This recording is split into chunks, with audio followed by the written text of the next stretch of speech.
Hello guys, this is your friend Dark Fox 2.0. We are back with a new fanfic. Which is What If Kid Naruto formed the legendary Jinchuriki Harem Alliance Part 1. And if you enjoy this fanfic, then please press the like button and subscribe to my channel for more fanfic like this. And now let's start the fanfic. There are 9-tailed beast hosts in the 5 elemental nations. Myself and your brother being 2 of them. A female voice began speaking. And as most know, we are called Jinchuriki, the power of human sacrifice. Ever since I was handed the missions list, I've been traveling through the nations and in the 5 main villages to complete my assignments. As I was doing my missions, I gained word from villagers about demons in their village. You might guess that these demons are the Jinchuriki, and you are correct. Each of the main villages have at least one tailed beast container, with the hidden waterfall village being the only minor village with a container. On a side note, I have gotten to meet at least 2 of the Jinchuriki, however, I am only familiar with 5 of them. I didn't get information on the other 2. Most likely because he or she wasn't in the village. Continue. A tough voice spoke. I've gained as much information as I could about the containers. The female voice continued. I have their information at the top of my head. The first Jinchuriki is one known as Gaara from the Hidden Sand Village, also known as the son of the current Cage. I don't know which tailed beast he holds, but I do know that he is only 12 years old, and he is apparently untouchable. He has succeeded every mission he has been, all without taking any sort of damage, not a scratch, not a bruise. All thanks to his ability to manipulate sand, and his 2 older siblings who give him help. Next is the current Mizukage, Yagura. I'm certain that you know of his Jinchuriki status, yes? The female voice asked. I am well aware. The second voice answered. A third voice began to speak. The village has been under civil war, as you probably already know. The voice said in a rapping way. The female voice continued speaking. I didn't go to their village since it wasn't assigned on the list I was given, plus I didn't want to go in there knowing what was going on, but all I know is that he is the container of the 3 tails, and has turned his village into a war zone due to his tyranny. But the less said about him, the better. Up next is Han from the Stone Village, and the container of the 5 tails. He's one of the Jinchuriki I met personally, and the first one I learned about as well. How did you meet him? The second voice asked. During my trip to the Stone Village. I actually bumped into him, and we had a long talk. He's 33 years old, and has a personal hatred for humanity. However, he seemed rather intrigued when he met a Jinchuriki such as myself, and welcomed me to come visit him whenever I please. He is also the one that got me to think about the rest of the Jinchuriki in the nations. I see. The second voice said. The female voice continued. Then there's Fu, the Jinchuriki of the Waterfall Village. The village leader brought her up in one of our discussions, but didn't mention much of her. Only that she's 13 years old, and has hatred for humanity that is bigger than Han's. She reminds me a bit of you, Yugito. The third voice said in a normal form. The now identified Yugito continued. I can see why. Not only am I a female container like her, but I did have my fair share of hating people. I'm glad that's changed. But back on topic, lastly is Naruto Uzumaki, of the Hidden Leaf Village. He's the second Jinchuriki I met. I decided to take a break in the Leaf Village, and spoke to the current Hokage about my stay. That's where I met Naruto. However, he doesn't know about his Jinchuriki status, and the Hokage forbid me from mentioning it to the young one. I treated Naruto for some ramen, and I got to know him better there. He's a very loud 12-year-old, but a funny one too. And when I met him, he was only a month away from his academy graduation. Other than that, that's all the information I have of the Jinchuriki I'm familiar with. Any thoughts, Lord I? I stood silent for a few seconds, then speaks. How many of those Jinchuriki are aware of their status? Yugito spoke, all except for Naruto. I nods. And what exactly is your plan, Yugito? Yugito begins. Lord Rakage, with your permission, I wish to bring all of these Jinchuriki together. You are well aware of all the pain and suffering me and B went through when we were younger. I can't stand that these containers are still going through this. Some of them are still young, and haven't lived their life yet. I can bet that they grew up alone, and miserable. And yes, Han and Yagura are adults now and have experienced what they needed to, but Han is living his life in solitude, and Yagura most likely became a dictator just so that he could get back at his village for the way they treated him. Lord I wonders, why do you want to bring the Jinchuriki together? Because, Yugito replies, I want to show these containers that they're not alone, and that there's people out there that were neglected and abandoned for the exact same reason. I want to show them that they too can get the respect me and B worked so hard to gain. She bows her head. Lord Rakage, grant me one chance, and allow me to bring them all together. I won't disappoint you. She raises her head, and I speaks. What would be the benefit of bringing them together? And where would we keep them? B crosses his arms, and answers normally. It'll make our village stronger, bro. Think about it. Having 7 of us in our village. You know how much power the Jinchuriki hold. He then raps. And their villages probably don't want them in the village. Yugito then continues. And we can keep them on Turtle Island. A very secured place, and a perfect start. B then raps. I volunteer to help her find the rest of these Jinchuriki. I asks. Do you think you will be able to convince 4 of them to join us? Yugito responds. I know I can, Lord I. All I ask is for a chance. I won't let you down. Me and B will take a healthy amount of care and look out for them. B nods in agreement. I stays silent for a few more seconds, then speaks.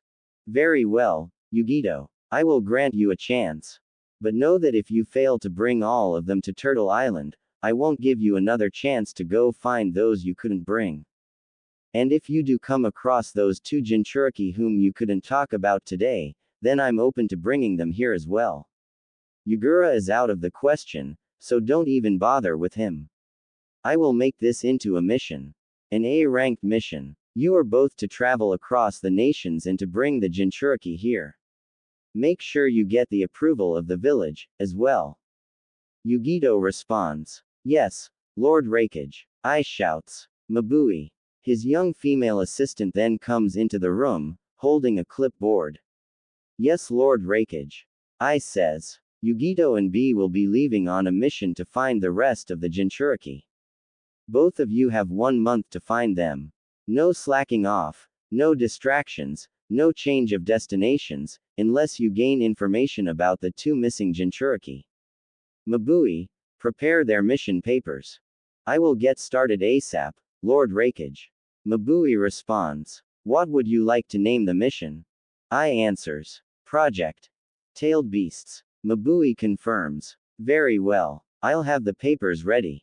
She then exits the room, in search for the mission papers. Yugito kindly bows once more, and says. Thank you for granting me this chance, Lord Rakage. It'll be exciting getting to meet those who shared what me and B lived through. She raises her head again. I says. Of course, Yugito. Now, when will you like to get started? Yugito answers. I'd like to get started in 2 weeks. There's still a few assignments I need to take care of. And I thought of bringing up this topic early so that we don't have to make plans at the last minute. I responds. That's a smart thing to do. B raps. I can teach them a thing or two about being a good shinobi like Lord Killer B. Oh yeah. Yugito and I only sweat drop as he raps those words, but Yugito smirks nonetheless. 2 weeks later, Yugito and B were standing front of the gate entrance to the Cloud Village carrying backpacks for their trip, and alongside them were I and Mabui. I begin speaking. This is going to be a long mission for both of you. His expression changes to a serious one. And I highly hope you don't come back empty-handed. You hear me? Yugito and B say respectively. We won't, Lord Rakage. You got it, bro. Mabui then speaks. As stated before, both of you have 1 month to recruit the tailed beast containers. Once you find them, report to Turtle Island, and send us a messenger bird, so that we can report there. We want to give them our greetings. I continues. If your month is up, and, if you aren't able to recruit any of the Jinchuriki, you are to report back to this village, and I'll mark this mission as a failure. Yugito swallows hard to this, and I looks at her, saying, you understand the consequences of this, right Yugito? You're not exactly one to fail a mission, or come back empty-handed. And if that happens, you're gonna have to put up with some serious makeup assignments if you make this a huge waste of my time. Yugito widens her eyes a bit, but responds, nervously. I won't, Lord Rakage. I'll make this worth your while. I says. I hope so. Now, what will your plans be for your journey? Yugito regains her composure, and speaks. We'll head west to the hidden waterfall village to recruit Fu. Then we'll head a bit further to the west and recruit Han. After that, we'll head south to the sand village and recruit Gaara. And, as for Naruto Uzumaki, I've started to get second thoughts about recruiting him. He doesn't know about his Jinchuriki status, and the Hokage forbid me from mentioning it to the young one. I stays quiet for a few seconds. He then speaks. If there's one thing I know about the third Hokage, is that he wants what's best for his village, and the people in it. I know for a fact that he'll give Naruto what is best for him, and let him live with the Jinchuriki. Even if knowing of his status will ruin things for him, I can guarantee that he will be happy living with you containers. Yugito says. I hope you're right, Lord Rakage. I turns to B, and says. B, you better not make Yugito or yourself look bad with your rapping while recruiting the Jinchuriki. It'll make you look like you're not taking your job seriously, and the village leaders will not be convinced of lending you their containers if you rap in front of them, so you better keep your rapping as minimum as possible. B, while annoyed of keeping his rapping to a minimal, responds. Alright, ma brother. I'll try not to rap. I says. I hope so. Now, both of you, go on. You have 4 countries to wander. Mabui smiles at Yugito and B, and says. Good luck out there, you two. I'm pretty excited to meet these people. Yugito replies. Thank you Mabui. We will see you in at least a month. I nods, and with that, Yugito and B leave the gates of the Cloud Village, and exit the territory.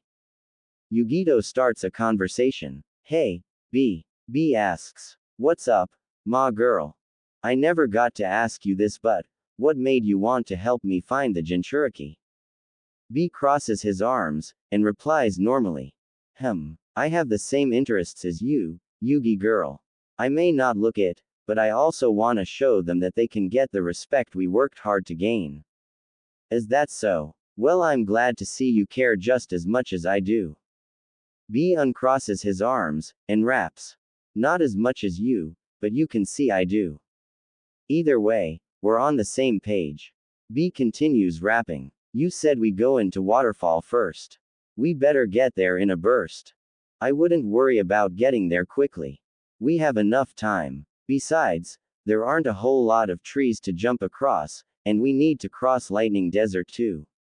Let's take it slow and steadily, so that we don't arrive tired to the waterfall, or the other villages. Whatever you say, Yugi sis. With that, they continue their journey to the village hidden in the waterfall. For the rest of the trip, Yugito and B decided to talk about old times. Their childhood, how they met, the time they spent together, and the mission that got them the Cloud Village's respect. Yugito and B were very good friends, and spent their childhood together. B was like the older brother that Yugito never had. He was always there for her, watching over her, taking care of her, and even inspired her to stand up strong, and prove herself to those who gave her a miserable childhood. Yugito and B had a sister-brother relationship, and were both very happy with it. B may not show it, and never admitted it, but he treasured his time with Yugito all those years ago, and it's something he would never let go of. Yugito was open about it, and always told B how happy she was to have met him. B never told her back, he was too prideful, but deep inside, he felt the same. He was glad he met his younger sister figure. They managed to cross Lightning Desert after a 5-hour walk, and only resting 2 times. After finally exiting Lightning Desert, they entered the smaller countries, and made stops in the smaller villages, mainly for food and drinks, but they were mostly traveling. They didn't spend much time in the villages.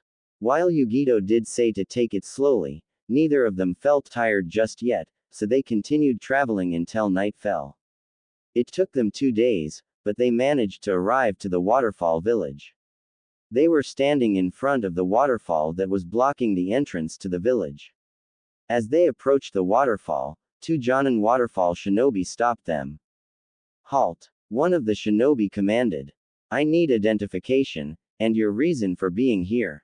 Yugito handed her ID. Yugito ni. B handed his. Killer B in the house, homie. The second waterfall shinobi looked at B's ID with a questionable look on his face. Killer B. B answers. That's right, fool. Ya fool. Both shinobi stood quiet after that, but Yugito speaks. Let's get right on topic. We wish to speak to the leader of your village. Both of the shinobi hand Yugito and B their IDs back, and the first shinobi speaks, for what purpose? Yugito answers. To recruit an unwanted shinobi of yours. The second shinobi looks at the first. Could be talking about her. The first shinobi agrees. Well, nobody wants that thing in here anyways. Hearing the word thing angered Yugito on the inside. When she and B were children, most people called them a thing or a demon, treating them as if they weren't human. Yugito never tolerated that. The shinobi speaks. All right, Yugito ni, Killer B. We'll let you speak to Lord Gotetsu. Follow us. Both of the waterfall shinobi did 3 hand signs, before aiming their left hands, and yelling, water style, water division jutsu. As they yelled that, the first waterfall shinobi was pulling half of the waterfall to the right, while the second waterfall shinobi was splitting it to the left. They didn't open the entire waterfall, just enough for all 4 of them to enter. The second shinobi spoke. Let's go. The waterfall automatically closes in 10 seconds. With that, the 4 of them ran in the waterfall, and stand on a cave behind it. The 10 seconds pass, and the waterfall closes. They proceed walking through the cave. The cave wasn't very long, as it only took them 3 minutes to walk out through the other side. They then witnessed the village hidden behind the waterfall. The village itself was small, and didn't stick out as much, but what was really breathtaking was the giant tree behind the village. The 4 of them began walking towards the village, and the first waterfall shinobi speaks. Miss Ni, if I may ask, for what purpose do you want that demon? Everybody hates her. What makes your thoughts different? Yugito answers. Those will be answers I will give to your leader. Not to be rude, but you wouldn't understand. Both of the shinobi roll their eyes, and proceed walking through the village, and towards the waterfall village leader's main building. They arrive after a few minutes, and they knock on the door to the leader's office, only to hear a, you may come in. As they open the door and walk in, they see the village leader doing paperwork, who looks up, and sees the 4 of them. The first waterfall shinobi spoke. Lord Gotetsu, these 2 cloud ninjas wish to speak to you. Gotetsu remembers Yugito, but gave B a questionable look. Gotetsu begins speaking. Ah, Yugito ni. Nice to see you again. And I see you brought a friend. B points at Gotetsu in a really gangster way, saying. Yo. Yugito says. This is Killer B, a good comrade of mine's. We are here to ask for a small request. Gotetsu asks. And what will that be? Yugito begins talking. Me and B are both aware that you have hold of the 7-tailed Jinchuriki, known as Fu. What bussiness do you want with that thing?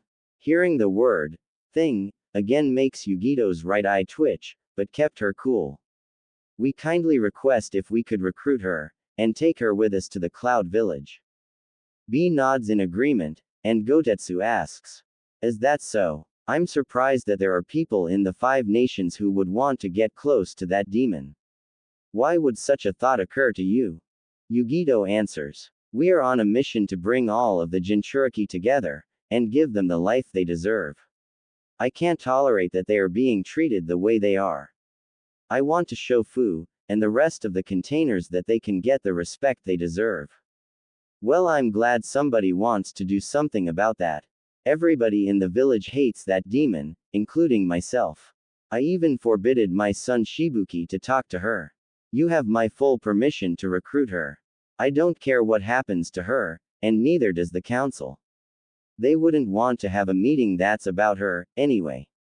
So you can take her today if you want. His words slowly made Yugito angrier and angrier. She didn't show it facially, but her blood was boiling at the fact that he was talking bad about her fellow Jinchuriki. B could see that she was getting angry. Gotetsu continues. Good luck finding her, though. She's not allowed in the village, so she mostly spends her time in the forest. I don't know where in the forest, and I don't care either. Yugito tried to keep herself calmed down, and speaks. We'll find her. Thank you, sir. That's all for today. She turns around, and walks to the exit.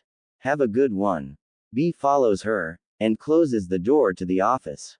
While they were walking towards the direction of the forest, Yugito finally showed her angered expression on her face. B starts talking normally. You should try to calm down, Yugi sis. Yugito says with a bit of anger on her voice. I can't, B. How dare he talk bad about someone who is blood, flesh, and bones like all of us? It's not fair that not even the village leader, or the council, care about her. If it's like this for the other Jinchuriki. Yugito didn't finish her sentence, as she didn't want to think about that at the moment. She then says, let's just look for her. Lord Gotetsu said she's somewhere in the forest.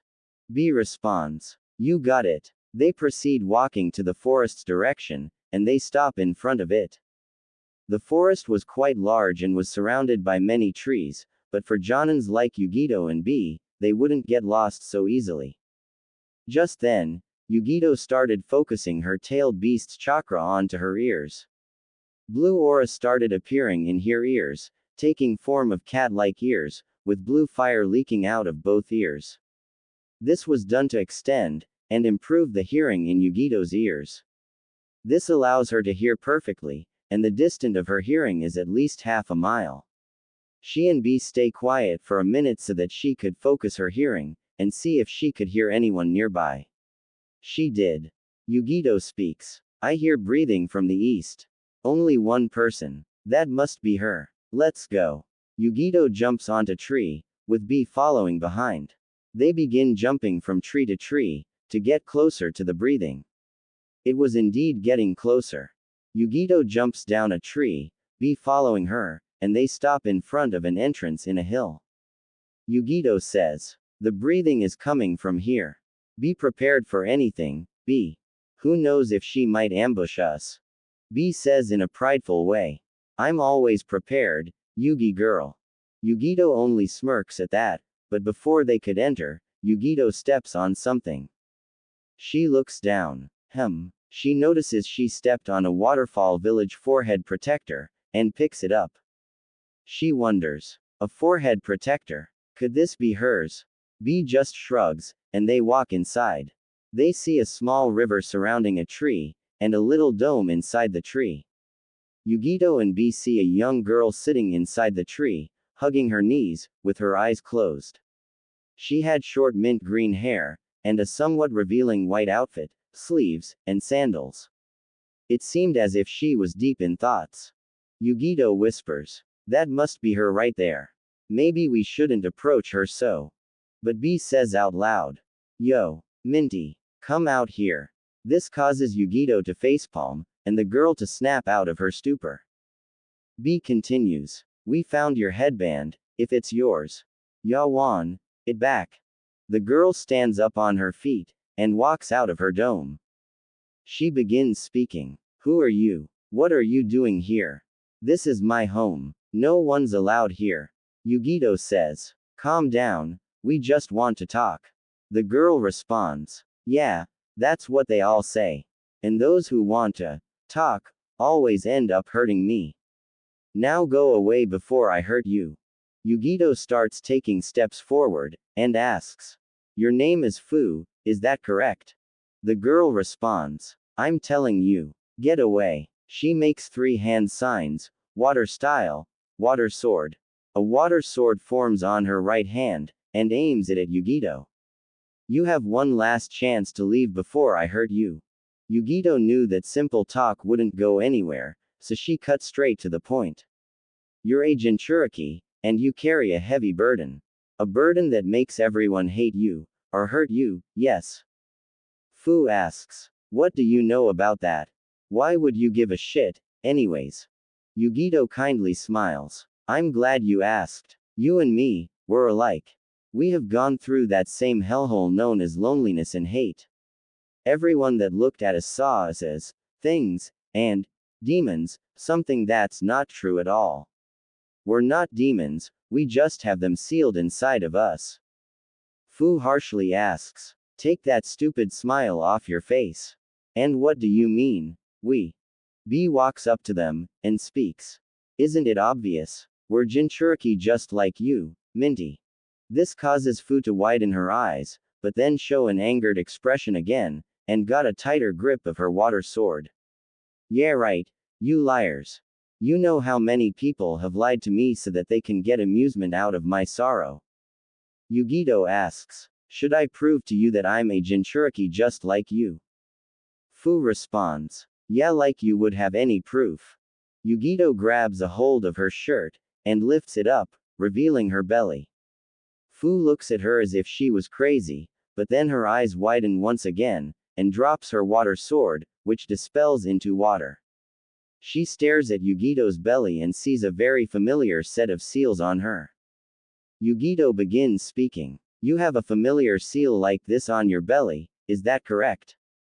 Fu stays still for a moment, but then slowly nods. Yugito pulls down her shirt, and asks. Is that proof enough for you? Fu stutters, but says. More than enough. Yugito jumps over the small river, and walks closer to Fu. Yugito smiles once again. My name is Yugito Ni, and I hold the 2-tailed cat. Fu talks nervously.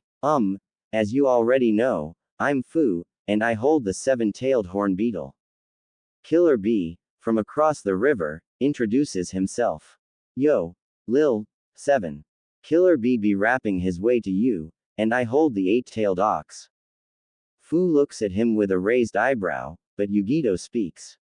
Never mind his rapping, but he's right about the tailed beast he holds. Fu looks back at Yugito, and Yugito begins talking. Let's get back on topic.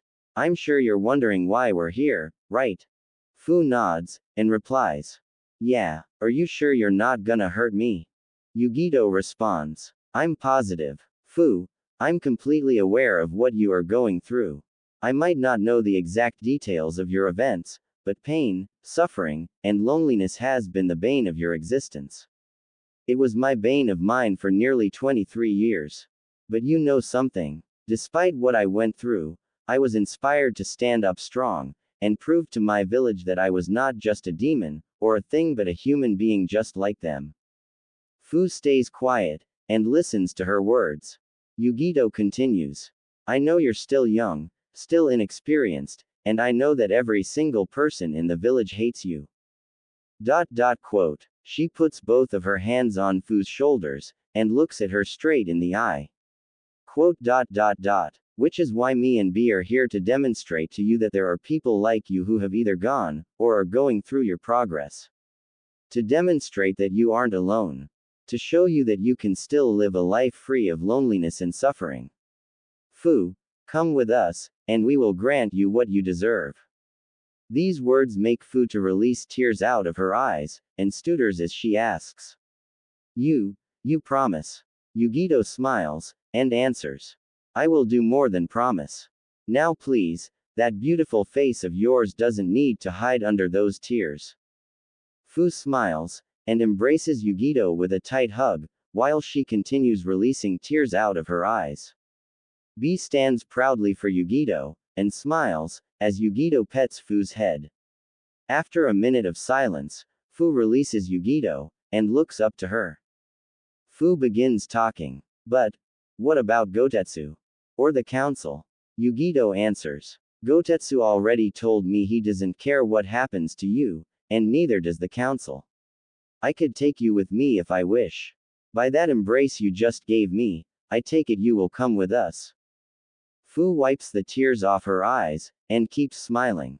Yes, I will. I would love to leave this hellhole behind. Yugito says. Good. We'll leave right away. Is there anything you'd like to take with you before you leave? Fu answers. Just one thing. I'll be right back. Fu heads inside the tree again, and immediately comes back out. She comes out carrying a red cylinder-shaped backpack. Fu states. This is the only thing that I really have that I can take with me.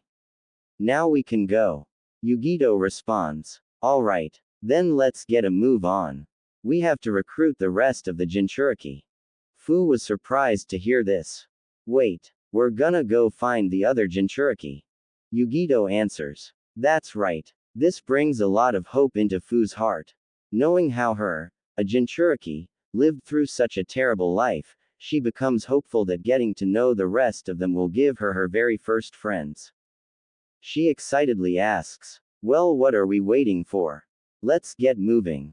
Yugito responds. Right away. The three of them exit Fu's hiding spot, and out of the forest. As the waterfall village comes to their sight, Fu's heart nervously starts beating fast. You said your name is Yugito, right? Yugito answers. That's right. Well, could we go around the village, and not through it? I'm actually pretty scared of their glares, or that they might throw something at me. Please. B responds to that instead. Don't worry, Lil. 7. He then raps. Me and Yugito got your back. With us around, they won't give you a scratch. Fu's sweat drops to what he just said. What? Yugito explains to her. What he's trying to say is that we won't let the villagers hurt you when you have us to protect you. Fu nervously adds in. That's very nice of both of you, but please, that village left me traumatized. Please let's go around. I beg you. Yugito takes a deep breath, but kindly responds. Alright Fu. We'll go around. Fu's heartbeat speed slows down as she hears those words. Thanks. I really don't want to go back in there. The three of them walk around the village, and arrive to the cave that lead to the exit of the village. They approach the waterfall that was blocking the entrance, and the two waterfall shinobi from previously see them arrive. The first waterfall shinobi starts talking. I see you two are taking that little devil out of the village. I'm glad. He stares at Fu. It's about time. Nobody wants you in here. Fu turns her head to the side, and Yugito irritatedly adds in. Please just open the waterfall so that we can leave. HMPH. Was all the shinobi said. With that, him and his partner begin splitting the waterfall in half. The second shinobi adds in. There. Now get out of our village, you filth. Fu hides her eyes under shadows, and Yugito fists her hands in anger, while B doesn't give out any expression. The three containers walk through the waterfall, and it automatically closes. For the first time in her life, Fu could finally sees the outside of the village, and can't help but smile. Yugito then talks. She shows Fu her waterfall forehead protector. We found this outside of your hiding spot. I don't know if you want it back. Fu slowly grabs her forehead protector, and looks at it in anger. She throws it into the river, and sinks down. She adds in. There's a reason I threw it on the ground before you met me. Besides, I'm no longer a ninja of that shithole. Yugito responds. As you like then. Let's get moving. We have the other Jinchuriki to recruit. Fu happily says. Right behind you. They begin walking down the path, and into the forest. B begins talking normally. We gonna get along just fine, Lil. 7. Lord B's gone. Make sure you feel right at home. Fu's sweat drops again, and says. I can't take you seriously by the way you talk, Bumblebee. B corrects her. It's Killer B, Minty. Fu also corrects. And it's Fu, not Minty. Yugito smiles at their conversation, and looks ahead, thinking. 1 down, 3 more to go. Great. Right when I was about to take my break. She looks around to see if there was any shelter around her. Knowing that she was surrounded by nothing but stones, thoughts came to her mind that maybe she wasn't going to find any sort of shelter in a place like this, but luck got to her when she found a small cave behind her. Yes. She ran towards the cave, and entered, and looks out the cave. I hate getting wet in the rain. If it wasn't for this cave, I would have just ended up running for it. It was already raining cats and dogs outside. She turns around to sit down and enjoy her meal, but then notices a few supplies in the cave. Supplies. She slowly turns around. This might be someone's. When she completely turns around, she sees a very tall man standing in front of her. The man was wearing red armor, a red straw hat, and a mask, with a dark gray kimono shirt on, a furnace on his back which released steam every once in a while, and oval light brown eyes. His garments were all wet, thanks to the rain, and he seemed rather unhappy. Yugito responds. OEMM. She points with her right thumb. This must be your home, is that right? The man only kept staring at her. Well, I guess I should get. Before she could finish her sentence, the man speaks. Would you care to stay for a break? Oh, that would be very kind of you, but I don't want to be a bother. It's no problem at all. Have a seat. Oh, thank you. After a few minutes, the man starts a small campfire. The armored giant was sitting in front of the campfire, with his legs and arms crossed, while Yugito was sitting on the other side of the campfire, with her knees in front of her, and was already halfway done with her rice ball. Yugito decides to start a conversation. Thank you again, for allowing me to share your home as the rain goes by. The giant didn't say anything, he only kept observing her. Yugito found it weird, but she returned to eating her rice ball. That's when the man decided to speak. There's something different about you. Yugito looks at him, and raises an eyebrow. Different? What would your definition of different be? As if there's something deep inside you that holds a lot of power. Something doesn't seem normal about you, but I think I might have an idea of what it could be. Yugito lowers her rice ball, puts it back inside her lunchbox, and she lowers her legs so that she could get a better look at him. She questions. How are you so sure there's something different about me? Because there's something deep inside of me telling me that. This causes Yugito to raise both of her eyebrows, a bit surprised.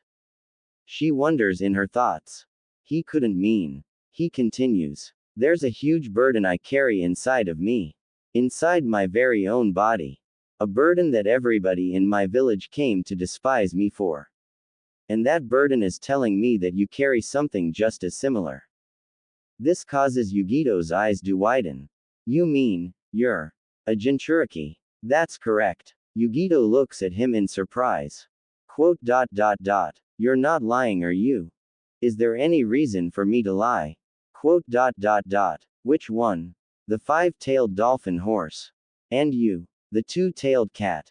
The man nods. Your status is actually the reason why I let you take a break in my home. I'd usually just kick out anybody who's in here. Or worse. I'd rather not get into that right now. Oh, by the way, my name is Yugito ni Han. She smiles. It's a pleasure to meet you, Han. It's not very common for me to meet another Jinchuriki. My feeling is neutral. What brings you around here? I'm on a long list of missions. I was just on my way to the stone village before I decided to take a break. That is until this rain stopped me. I hate getting wet in the rain. Just like a cat, You could say that. You obviously must be from the stone village, right? Correct. I left because of how everybody treated me. I gained nothing but hatred, betrayal, suffering, what any Jinchuriki would go through. I absolutely despise humanity because of that. I understand. As you probably might figure, I went through the same thing. Pain, sorrow, I shed so many tears. I'm thankful I didn't end up hating everybody, though. I was able to prove myself to my village. You know, I've always wanted to know how it would be like having all of us Jinchuriki living together like a family. If I would have to be honest, that would have to be one of my achievements. That would be a wonderful thought, Han. Maybe somebody should find them all, and bring them together. Han uncrosses his arms. That reminds me. There's something I wanted to say about the Jinchuriki topic, but I can't remember. What was it? He puts his thumb and index finger on the chin of his mask, in a thinking position. Yugito only stares at him as he tries to think of what he wanted to say. Han then says, nope, can't remember. Forgive me, I happen to have a rather flawed memory. It's alright. Why don't you tell me a bit about yourself? Han miles under his mask. For a fellow Jinchuriki, gladly. Yugito and Han started discussing their lives with each other. Han told Yugito of how his parents abandoned him, and left the stone village, after he gained his status of Jinchuriki when he was 4 years old. How he was paired up with a group of 2 female teammates, and a female sensei. He felt admittedly embarrassed of sharing that with Yugito. However, one of his teammates fell in love with him, and he returned the feelings for her. But his whole world turned upside down when she gave her life away, trying to save him in the Third Great Ninja War. His sensei and his other partner blamed him for her death. Han wouldn't normally be comfortable discussing his background with anyone, but seeing as Yugito is a Jinchuriki who would understand, he shared his history with her. Yugito shared her life with Han as well, and they talked for an hour, then the rain started to stop. With that, Yugito picked up her items, and got ready to leave. Yugito says, well, it's time for me to take my leave. I had a good time talking to you, Han. Han says, I feel the same. You may feel free to stop by my home, anytime you'd like. You are much welcome.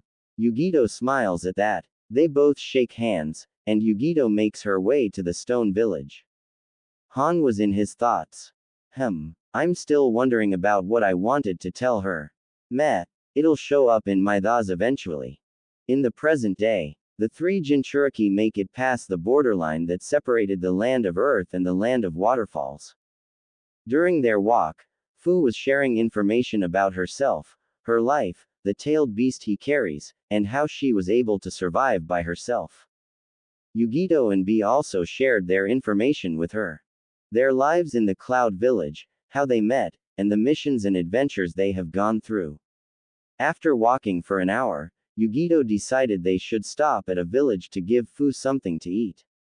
When they did stop at a restaurant in a village, Fu asked for the most expensive thing on the menu, and much to Yugito and B's dismay, they decided to buy it for her. When they sat down, Fu was eating her food slowly, calmly, and with much delight. Yugito begins talking. Be thankful, Fu. We're not usually ones to buy such expensive food. But seeing as you didn't get a whole lot of food back in your village, we decided to grant you what you wanted. B wonders. Yugi girl, that don't mean we'll buy expensive food to the other Jinchuriki, right? We ain't made of money, you know. Yugito smiles in an embarrassed way. I know. I didn't think about that when Fu asked me to buy her something so expensive. Fu, you'll be the first and last one we'll buy expensive food to. Also, don't ask for food like that again. Fu smiles happily. That makes Fu feel kind of special. And don't worry, Yugito. You and Killer B already did a good deed, and took Fu out of that village. And for that, Fu really must thank you. She gives out a kind and innocent smile. For someone who spent all of her life unhappy, Fu had a very beautiful smile. It wasn't often that she smiled, but when she did, it was a very sweet and innocent smile. Yugito notices something odd about the way Fu was talking. Why suddenly talk in third person? Fu answers. Oh, there are times where I like talking in third person. Especially when I'm happy. I'm happy at really rare times, though. I thought it would be a really neat way to speak. Yugito says. Well, it is really neat. I never thought of doing that. Fu smiles again. Her smile made Yugito feel satisfied. She herself didn't smile a lot either due to her unhappy past. It was B who helped her bring a smile and joy on her face, and it made Yugito feel a whole lot better about herself. Seeing a fellow Jinchuriki smile satisfied her more than anything. She felt as if she accomplished something important. Yugito smiles and says, "Oh, and you're very welcome, Fu. Anything for our new friend." Fu asks, "So hey, what are the other Jinchuriki like?" Yugito answers, I've only met 2 of them besides you. There's Han, a very independent man who lives by himself outside of his home village. He's the one we'll be going to recruit next. Then there's Naruto Uzumaki. He's a year younger than you, and I talked to him one day. He's very hyperactive, and very alive, despite his background. He has a pretty big dream of becoming Hokage. We'll be recruiting him last, but I've been having second thoughts. He's the only Jinchuriki I know of that doesn't know about his status, so now, I'm not sure if I should recruit him. Fu adds in, not only that, but you'd be taking away his dream of becoming Hokage. Yes, that too. But there's no harm in getting to see him one last time. Is he the only one as young as Fu? Well, there's also Gaara from the Sand Village. He's the same age as Naruto. I haven't met him personally, but I heard of him when I was at his home village. I heard he doesn't have a very easy attitude, so getting along with him won't be easy. Fu responds, okay. I guess Fu can treat them like my 2 little brothers, then. I mean, if that Gaara kid allows it. Yugito corrects, it's Gaara. Fu shrugs. Meh, same thing. She then comes to a realization. Wait. You said he's from the Sand Village. As in, a village surrounded by nothing but sand, and heat really hot weather. Yugito teases her. Oh, don't tell me you're afraid of a bit of sand. It's not the sand Fu's worried about, it's the heat. Fu really hates hot weather. She crosses her arms, and makes a pouty face. B says, don't worry, Minty, we just gone. Get Lil, one and get out of there. Fu says unamused. IHPE it goes by quickly. I'm not used to hot temperatures. Oh, another question. How many Jinchuriki are there? Yugito answers. There's 9 of us in total. You, me, B, the 3 I just mentioned, plus 3 more. One of them is Yagura, the current Mizukage, but he's become a dictator, and is dealing with his own problems in the Mist Village, so we won't interfere with that. And the other 2 are currently unknown. They're most likely traveling throughout the 5 nations, and they could be anywhere. So, who are we recruiting next? Next will be Han. I know of his location, so he won't be hard to find. He's not too far away, either. Fu adds in excitedly. Sweet. I can't wait to meet the next Jinchuriki. Fu is getting excited at the fact that I get to be with others who are like me. Yugito says. Believe me, Fu, we're just as excited as you are. Fu finishes her meal, and puts her chopsticks down. Ah, that was delicious. I haven't had food this good in ever. Yugito and B also finish their meal, and Yugito speaks. Han is only an hour away, so if we're all done here, we can get a move on. I just hope he's in his home place by the time we get there. Fu excitedly says. Okay then, let's get moving. The 3 of them stand up from the table, and Yugito and B pay for the meal. Then they exit the restaurant, and leave the little village. As they walked, Fu decides to ask Yugito and B a few questions about them. So Yugito, B, how did you 2 gain the respect you have now? Yugito says. I'm glad you asked, Fu. Me and B saved the Cloud Village. Fu widens her eyes a bit. You did? Nah, you're lying. B adds in. She's right, Minty. Me and Yugi sis saved the Cloud Village. That's how we got the respect we have now. Oh yeah, what did you 2 do, then? Yugito explains. Well, I won't go into much detail, but it happened 13 years ago. I had just recently turned into a chunin when that event happened. A clan known as the Yoryacha clan, a clan that lives outside the Five Nations, decided to step into the Cloud Village and ruthlessly claim it as their new home. They thought they were superior to everyone else, and to some extent, they were right. The clan was best known for their fire-style jutsu, and used it in such a way that I've never seen before. Their leader, known as Osamu, challenged our current Raikage to a duel.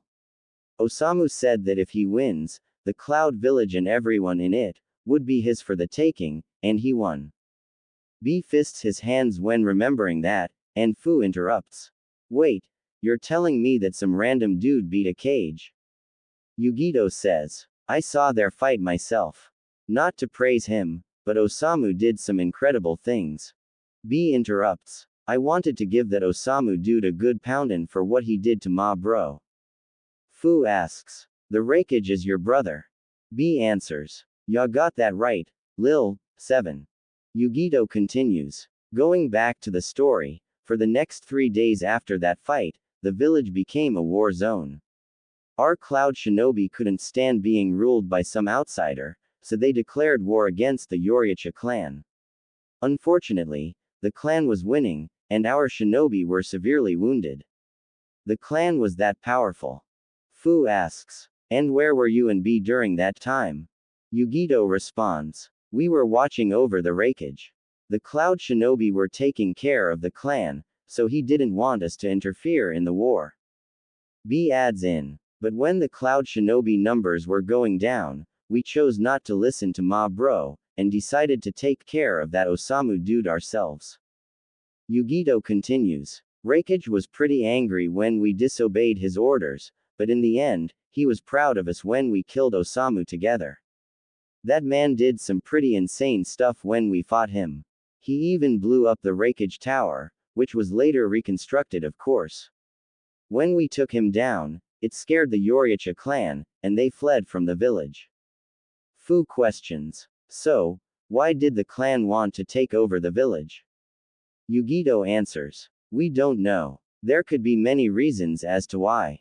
Oh, alright. So I take it the village started praising the two of you when you killed that Osamu guy.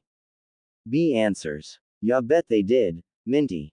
Fu questions again. So wait, Yugito. You were only 13 when you took down a man that was able to defeat your Raikage. Yugito answers. Yes, but it's not like I did it alone. B did most of the work, actually. Well, that's a pretty cool story.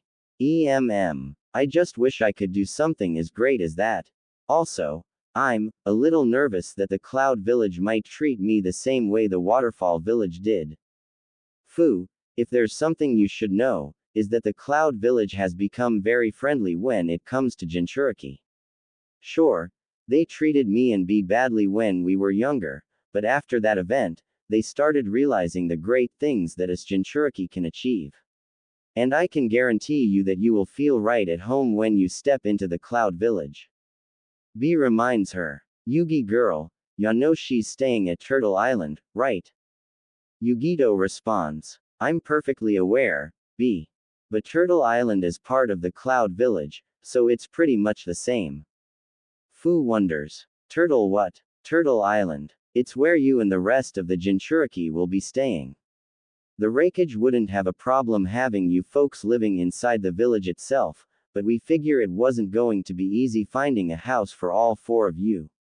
So Turtle Island was our first option. Fu asks. Are there bugs in that island? Yugito answers. Plenty of bugs. Why do you ask? Well, I really like bugs. They were honestly my only friends. I talk to them, and they talk to me back. So, you can communicate with bugs. I can. Fu found out it was because of my tailed beast, the seven-tailed horn beetle. He's the reason why Fu can communicate with bugs, and they can communicate back with me. But even if I didn't have the horn beetle sealed inside of me, Fu would still like bugs. They're very interesting, well organized, and they always do their job. Yugito puts her thumb and her index finger on her chin, in a thinking position. Huh, I wish that could be the case with me. I love cats, but sadly I can't talk to them. She turns to B. You can't talk to oxes, can you B? B simply responds, nah. They continue talking and sharing stories for the next hour. Their path was slowly turning into a desert-like area, and they could see many huge stones up ahead. Fu was not happy with their current location. Yugito, you said that Han Guy was living alone in here. I don't want to be rude, but geez, how can he do so? There's nothing but stones and rocks. She lightly kicks a small rock as she walked. Yugito says, you wouldn't want stone ninjas to hear what you just said, Fu. People from the stone village get easily offended if you say something bad about their territory. I guess it's because I like trees, water, and seeing green, but anyways, how long until we reach Han? Yugito stops, which makes her two companions stop as well. She then says, we're here, actually. The three Jinchuriki were surrounded by tall stones, and dry grounds. They wait for a few seconds, then Fu asks, well, where is he? After she asks, the three of them hear footsteps behind him. They turn around, and they see a tall man in red armor. Yugito was happy to see the man, B was surprised, and Fu's jaw nearly dropped to the floor at the sight of the hideously tall man. He stops in front of Fu with his right hand tucked inside his kimono shirt, simply saying, greetings. Fu was looking up to him, saying, whoa, you're freaking tall. Han responds, I get that a lot. Fu's height only reached the upper part of Han's stomach. It was clear that Fu was just as short as any 13-year-old genin. B walks up to Han, and playfully slaps his shoulder, and raps. Yo, Han homie. The name's Killer B. Now do me a favor, and come with me. Han looks at him, unamused. I'm already annoyed by you. And what do you mean to come with you? Yugito walks up to them, and stops in front. Hold on, B. Don't jump onto the topic just yet. Han looks at Yugito. Glad to see you decided to stop by, Yugito. Yugito responds. Good to see you too, Han. Han asks. So, what made you want to stop by? And who are these two? Referring to Fu and B. Yugito introduces. This right here is Fu. As she puts her hand on Fu's shoulder. Fu kindly asks. How's it going? Yugito takes her hand off Fu's shoulder, and continues. And over there is B. B taps his shoulders 2 times with his fist, then makes a peace sign. They're both Jinchuriki just like you and me. Han was fairly surprised to hear that, and looks at both Fu and B. Is that so? Fu responds. You bet we are. No wonder there seemed something different about the two of you. Yugito continues. The reason we are here is because we want to ask something of you. Han asks. And what will that be? Remember that talk we had about the Jinchuriki 3 weeks ago? Well, I put a lot of thought into it, and I decided to start a mission to recruit all of them, and bring them all together. We would like for you to join us, Han. Oh, recruiting all the Jinchuriki. For what purpose? It's not a very demanding purpose. We just want to give the Jinchuriki the positive life they deserved. You and I both know that Jinchuriki are full of nothing but sorrow and depression, and I want to show them that they are not alone, and that there are people who have gone through the same thing, for the same reason. That's why we want to bring them all together. Now, what I want to ask you is, will you join us? Well, I do like the fact that there are others who are like me. However, I don't exactly mind being by myself. Fu puts both her hands on her hips, and adds in. Hey, come on. Aren't you interested in meeting people who are exactly like you? People who have gone through the same crappy life. People who can share your pain. Yugito also adds in. She's right, Han. I will say, I won't force you to come with us, but in that conversation we had, you told me you were interested in meeting the other Jinchuriki. You said you would like for that to be one of your achievements. Han goes into deep thoughts, but then speaks. I did say that, didn't I? Yugito asks. So what do you say, Han? Will you join us? Han crosses his arms, and thinks for a few seconds, then speaks. How about we make things a little more interesting? Yugito, I will join the three of you, under one condition. Yugito wonders. What will that condition be? If you, Yugito, accept to fight me. This catches Yugito and B's attention, and surprises Fu. Yugito asks, you want to challenge me to a fight? Han answers, that's right. But this fight won't just be to see if you can get me to join your team, I also want to see just how strong you are. You are the one who wants to bring the Jinchuriki together, yes? Then show me what the one in charge of this little mission can do. Yugito smiles in a very way. Very well. I accept your challenge. After a minute, Yugito and Han were standing a few feet away from each other. Fu was sitting on top of a large rock, and B was standing next to her. Fu says, "Welp, this'll be fun to watch." B raps, "Ma girl Yugito will put up a fight. She'll send Han flying sky high." Fu only shakes her head at B's questionable rapping. Han speaks. "The rules will be simple, Yugito. If you can knock me down onto the ground at least once, I will join you." Yugito responds, "As you like. Also, don't dare underestimate me just because I'm a kunoichi." Han responds, "Oh, I would never make such first impressions. What I'm hoping for, however, is for you not to hold back." Yugito's fingernails start getting longer, and sharper, and she gets in a fighting stance. "I'll use you as a cat scratcher if I have to." Han gets in a fighting stance as well. "That's more like it." Fu says, "Whoa. Those are some cool fingernails she's got." B says normally. It's part of what Yugito's tailed beast allows her to do with her physical body. Even her toenails can get longer, ya feel me? Fu looks at him oddly. Yeah, I guess. Yugito and Han stare at each other for a few more seconds, waiting to see who would make the first move. The silence ended when Yugito started sprinting towards Han. She jumps and swings her left claws at Han's head, only for him to duck under, and grab Yugito's arm. He swings her over him, and throws her behind him. She, however, lands on her feet, and sprints at him once more. She swings her right claws downwards, but Han moves back. She then swings both of her clawed hands upwards, only for Han to block it, leaving scratches on his armor. Yugito swings her left leg, aiming for Han's head once more, and doing a full 360 spin while at it, but he ducks yet again, and makes a jump, swinging his knee at her. She didn't have time to dodge it, so she grabs his knee with both of her hands instead. But she didn't see Han's fist coming, and he delivers a hit on Yugito's face. This makes Fu gasp, and B to be surprised. Han's attack causes Yugito to let go of him, and lose her balance, but she regains her composure quickly, and faces Han again. Han taunts her. "What's the matter, Yugito? Something's slowing you down." Yugito says, "Oh, now you've done it." Yugito stands on all fours, focuses chakra on her feet and hands, while her toenails get longer and sharper. Han gets ready for whatever was to come. She charges at him like a cat, faster than before, and swings her claws horizontally.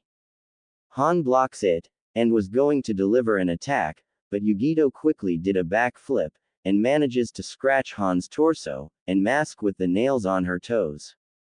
She was still in the air, and made another 360 flip, with her head back on top, and feet back on the bottom. Before she lands on the ground, she swings her claws downwards to Han's face, but he quickly grabs her hands before her claws could touch his face. She then kicks him on the torso, which sends him backwards, and lets go of her. She lands back on her feet. Yugito takes a deep breath. "Looks like I'm making a comeback." Han says, "You've got a lot of speed. But you break through my defenses. Watch me do so." Fu cheered. "Yeah, you get him, Yugito." Yugito smiles at Fu's cheering, but keeps her focus on Han. Han says in his thoughts, "My turn to be on the offensive." Han then releases steam from the furnace on the back of his armor, and charges full speed ahead at Yugito, and swings a punch at her. She ducks down, but he quickly makes a 180, and swings another punch at her, which forces her to dodge again, but she dodges by getting on her hands. She swings her legs forward at him, and once again kicks him in the torso, but Han quickly grabs her foot, and swings her over him again, and throws her onto the ground, causing Yugito to land on her chest. She turns around on her back, only to see Han jumping up in the air, and releases much steam, to boost him down faster, and land on TP of Yugito. She, however, immediately rolls out of the way and gets up. Han lands on solid ground again, cracking the ground in the progress. Fu says, "Whoa, he did some pretty good damage to the ground. If that were her he hit, she would had been a goner." B explains, "Yugi sis is known for having quick reflexes like a cat, yo. An attack like that ain't gone, touch her." Han charges at Yugito once again with steam coming out of his furnace, and swings another punch at Yugito. She sidesteps, but Han quickly turns around to continue attacking her. He swings his left fist downwards, then his right fist upwards, causing Yugito to avoid both attacks. He swings his left elbow at her, and aims for her face, but she ducks under. He then does 3 spinning low kicks with his left leg, forcing Yugito to jump back. Han's next attack was a ram. He releases more steam from his furnace, and does a charging attack trying to ram his left shoulder at Yugito, but she stops him with both her hands. Han, however, swings his right fist at her, but Yugito was smarter about it this time, and grabs his fist with her left hand. Yugito kicks Han in the stomach with her left leg, which causes Han to lose his balance. She then does a spin, and kicks Han in the face, with her left foot. The impact of the kick causes him to turn around, and give Yugito an opening. She runs towards him, slides through the middle of his legs, and delivers a blow to Han's face with both of her kicks, causing Han to fly backwards, and fall on his left side. Yugito stands back on her feet, and looks at Han, who was slowly getting up. Fu smiles happily at what had happened, and B smirks. Han stands up, and faces Yugito. Yugito asks with a smirk on her face. "So, how was that?" Han stares at her for a few seconds, then smiles under his mask. "HMPH. I guess you win." Yugito smiles. Fu and B approach her. Fu says, "That was awesome, Yugito. He really hit the ground hard." B gives her a thumbs up. "Good job, Yugi girl." Yugito looks at them, still smiling. "Thanks guys." She looks back at Han.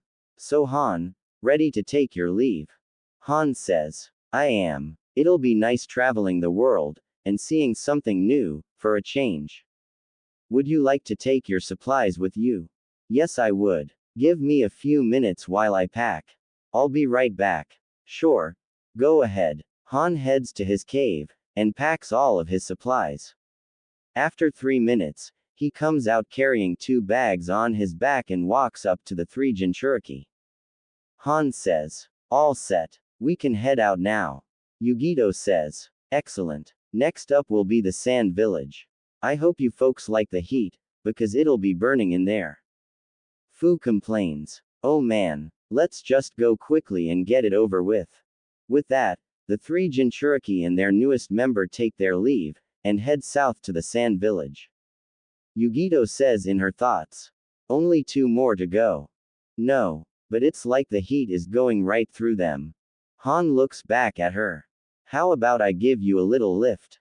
Fu looks at him, and blinks once, but then she smiles widely.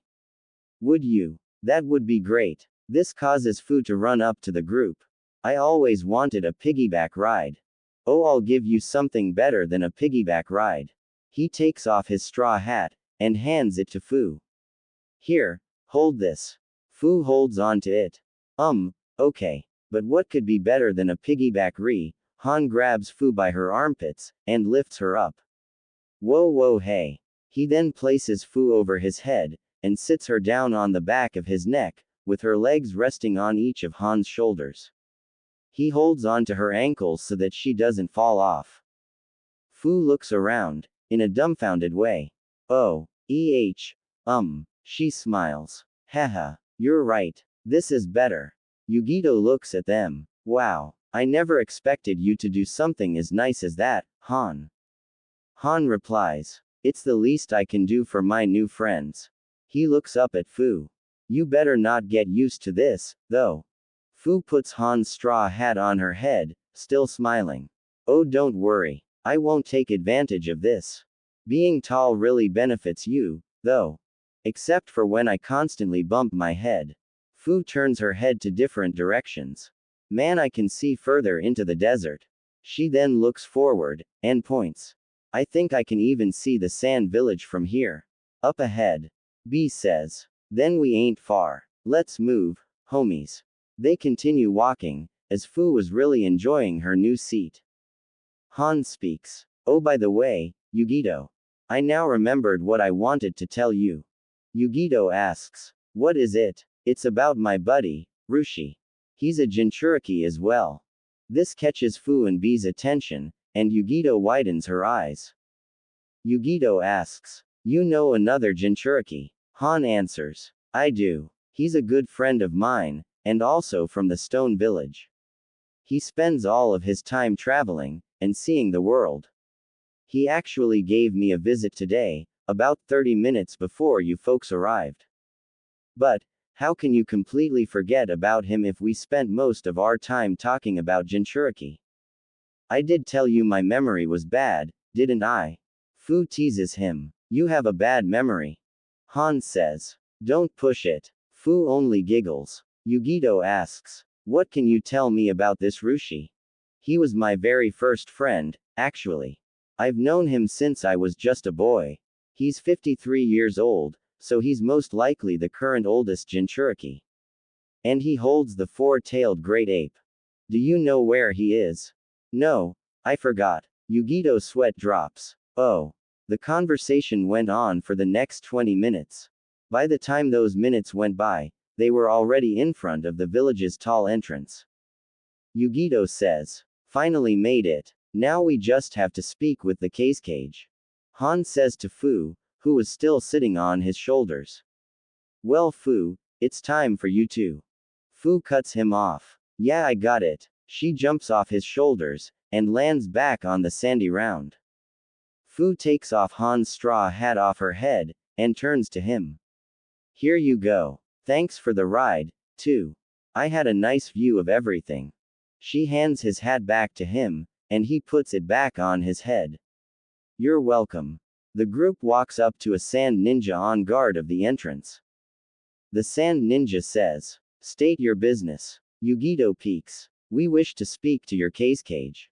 What matters do you have with Lord Rasa? It's about your Jinchuriki. We wish to recruit him. Right this way. The sand shinobi leads the team through the rather lengthy entrance of the sand village. They make it past the entrance, and see the sand village right before them. It was a very yellow, and very dry place, but still had many inhabiting it. The sand ninja points onward. That tower right up ahead, the tallest tower in the village, that's where the cage works. Let's just hope he's not working on anything important while the four of you walk in to talk to him. Now, have a nice day, and don't cause any trouble. With that, the sand ninja takes his leave. Fu says, I definitely would not want to live in such a dry place like this. Yugito says to her, just don't say that in front of the cage, will you not? Fine, I'll be quiet about it. B says, let's go. Ma fools. We got a Jinchuriki to get. He then marches straight away to the cage building, with the others following behind. Han asks Yugito, is he always like this? Yugito says, no, he's just excited to have Jinchuriki students that can call him, Lord Killer B. Fu adds in, yeah right, like I'll ever call him that. They proceed walking forward through the streets of the sand village, and enter the cage building. They reach the cage's office, but before they enter, the cage's assistant, a young man who seemed to be in his early 20s, enters the cage's office. He says, Lord Rasa, There are 4 shinobi from different villages who wish to speak to you. Rasa asks to himself, what group would want to visit me at this time? He then speaks to his assistant. Fine, send them in. His assistant walks out the door, and allows the group to enter the office. The case cage found the group a weird bunch. While he found Yugito to be the normal one out of the 4, it's not every day you find a man in shades, another fully armored, and a teenager with them. Han, however, decides to wait outside. Rasa speaks. HMPH. You folks look like, if you're here to kill me, showing up right in front of my office door is not the way to do so. Yugito responds. I can guarantee you we have no such plans, Lord Casecage. Rasa examines Yugito, then speaks. I remember you. Yugito, yes, you came here a few weeks ago on behalf of a request for a mission, if I'm not mistaken. That's correct. We are here to ask of a request. Please make it quick. I have a lot of paperwork that needs to be done. What is this request of yours? I understand that the one known as Gaara is your son, is that correct? That thing is not my son. But what business do you want with him? Yugito's left eye twitches as she hears that word again, but she speaks. If you were to allow it, we would request to recruit him. Rasa wonders. Recruit him? For what purpose? Yugito continues. Well, Lord Rasa, you must obviously be aware of the miserable and lonely life your son must have, and because of that, we aim to give him understanding and meaning to his life. We want to make him feel loved for a change. He can be considered a hero, after all. Rasa looks at Yugito straight in the eye. And who are you to have the right to decide what's best for Gaara? And what makes him a hero? Yugito crosses her arms. We're Jinchuriki, just like him. Rasa widens his eyes as he hears that. Yugito continues. And he is a hero because he is the reason his tailed beast is not running loose.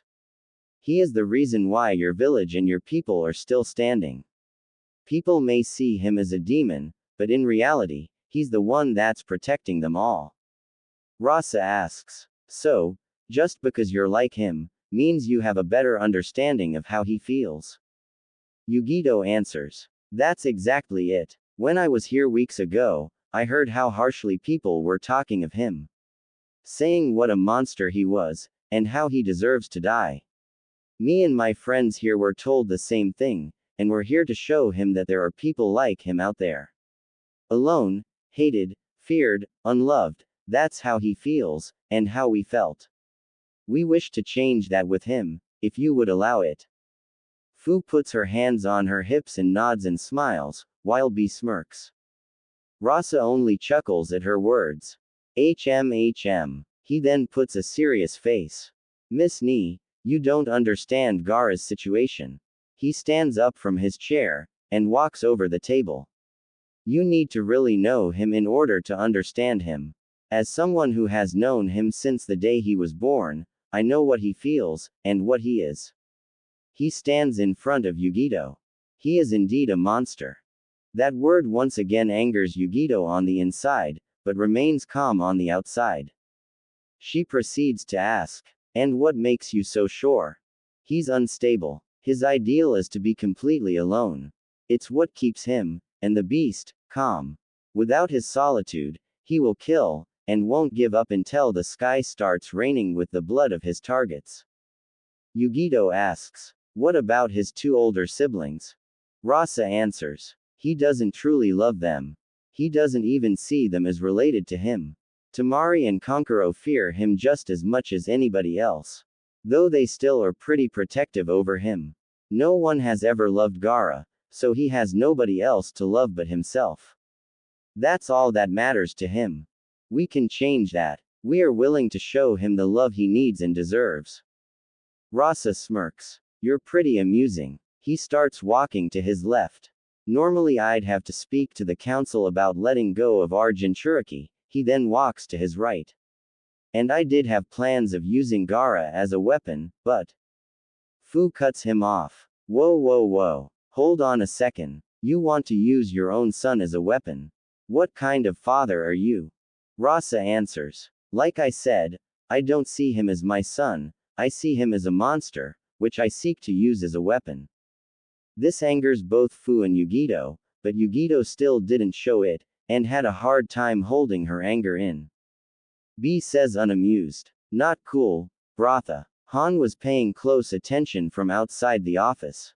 He wasn't very surprised to hear what the cage had to say. Rasa faces Yugito again, and continues. As I was saying, you folks seem pretty determined to show Gaara some light, so I'll let him go with you. I'm actually fairly interested in seeing just how much Gaara can change with you Jinchuriki. You claim that you are like him, so you'll understand him. Prove it to me. Prove that Gaara can change with your help. The fact that the cage approved of Yugito's request calms her down. She speaks. Where can we find him? Rasa starts making his way back to his seat. He should be back from a mission by now. He sits down. He usually spends his time in the sand village training fields behind the village. He smirks again. HMPH. Good luck at convincing him, though. You'll have to speak to Tamari and Kankuro about it as well, and like I said, they're very protective when it comes to Gaara. We'll figure something out. I'll inform the council about my decision. They don't care much about Gaara, so they put him on my hands. However, he needs to put down his Sand Shinobi status before he leaves, or he will become a missing nin. You don't want that, do you? No, sir. Good. Report to me as soon as you convince Gaara to come with you. I'll put down his Sand Shinobi status then. Yugito nods. We will. Thank you for your time, Lord Cage. Rasa concludes. You are dismissed. With that, Yugito, Fu, and B exit the office, and close the door, while the cage gets back to his work. In the streets of the Sand Village, the four Jinchuriki were making their way to the back of the village. Fu begins to talk. I can't believe it. That sorry excuse for a cage wants to use his one son as a weapon. What kind of person would do that? Han tells her. Keep it down, will you? You want to be thrown out of the village for insulting their cage. Fu scratches the back of her neck, embarrassed. Right. Though I find it funny that his siblings fear him, yet they're protective with him. Yeah, fear and protection don't exactly go together. Yugito remains quiet, but B looks at her, and asks. Feelin' da same way as before, Yugi girl. Yugito speaks. Yeah, I could hardly contain my anger when he called Gaara those words. Han asks. Monster, and thing. Yugito looks at him. Han, how could you say those words without feeling anger? Because I'm used to it. Yugito looks forward again, maintaining her face of disapproval. Let's just go get Gaara. They proceed walking to the back of the village. When they arrived, they see the training area was completely empty. There was only one person there, a boy with spiky red hair, a sand gourd on his back, and a mostly dark outfit, with brown and white around him. He was currently sitting on top of a boulder. The boy feels their presence approaching him. Without looking at them, he speaks. What do you want? Yugito asks. Are you Gaara? Yes, and I'll ask again. What do you want? My name is Yugito Ni. We have a request for you. Gaara stands up from the boulder, and turns to them. He asks. What is it? Yugito replies. We are traveling throughout the 5 nations looking for Jinchuriki such as yourself. Do you seek to capture me? Yugito slowly walks up to him. No, we seek to help you. B speaks to her. Careful Yugi sis. His chakra feels dangerous. Yugito stops, and Gaara asks. What help could you possibly give me? I don't need anybody's help. Besides, why do you want to help me? Yugito answers. You and I share the same past of loneliness and hatred. Nobody loved us throughout our lives, and I'm sure you're still going through that. Yugito's words slowly start angering Gaara. Don't remind me of my past. My past is something I talk with no one. What could you possibly know about it? Because I was hated for the same reason as you. She looks back at the other Jinchuriki. We were all hated for the same reason. She looks back at Gaara. Hated for the same reason. What do you mean? Me, and my friends behind me, were Jinchuriki. Just like you. Gaara's expression doesn't change. I've heard enough lies. Now leave, or I'll kill all of you. Yugito then does exactly what she did when she met Fu. She raised her shirt, and showed her belly to Gaara. Gaara wasn't one to be surprised easily, but what he saw next surprisingly caught him off guard. Yugito shows Gaara the seal that keeps her tailed beast inside of her, which interestingly surprises him. Yugito asks him, "Does this seal look familiar?" Gaara was speechless. Even he was surprised to see that seal. He couldn't believe it. A person in front of him who was hated and abandoned for the same reason. Someone who knows how he feels, and what he went through. Someone that could finally understand him. He slowly walks up to her, and gently places his hand on Yugito's belly. The other Jinchuriki question his action. Yugito confirms, "Yes, the seal is real, Gaara." He takes his hand off her belly, and Yugito pulls her shirt down. Gaara looks at Yugito with shock on his face. You're like me." Yugito gently smiles. "Exactly like you. I know exactly how you feel. You were lonely throughout your entire life. Everybody called you ugly words like monster and thing. You've been betrayed, abandoned, or at some points, used. I know this, Gaara. I have been there, and I have experienced it, all because of this heavy burden I carry." Gaara only stares at her. "I'm sure it must be hard for you to believe me. I'm sure you don't trust anyone because of your tragic past, but you can trust us." Yugito slowly puts her hand on Gaara's shoulder, without hesitation. Gaara isn't one to let anybody casually touch him, but with Yugito, he felt different about it. He started feeling that Yugito wasn't lying, especially since she wasn't afraid of him, like everybody else is. Yugito continues, "Gaara, if you would allow it, and if your siblings would allow so as well, I would like you to come with me.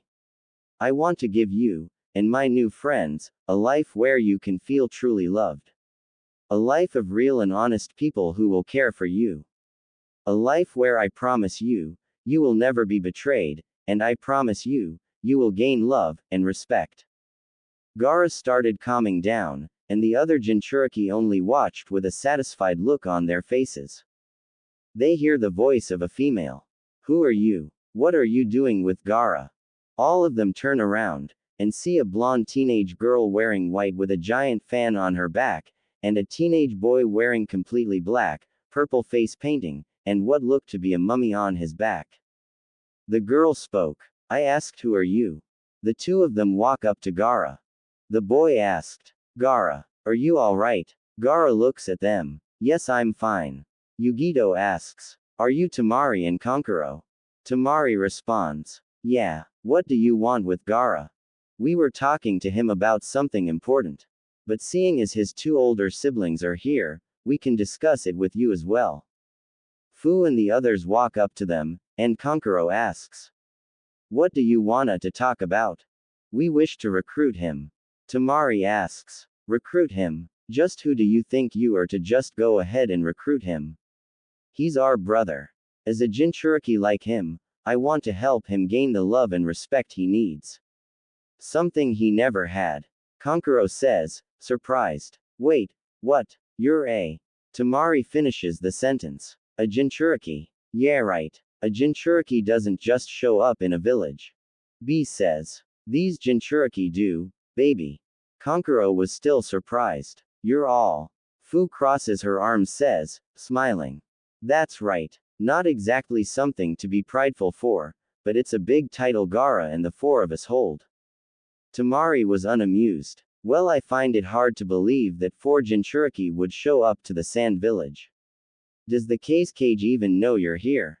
Han speaks. "We spoke to him a few minutes ago.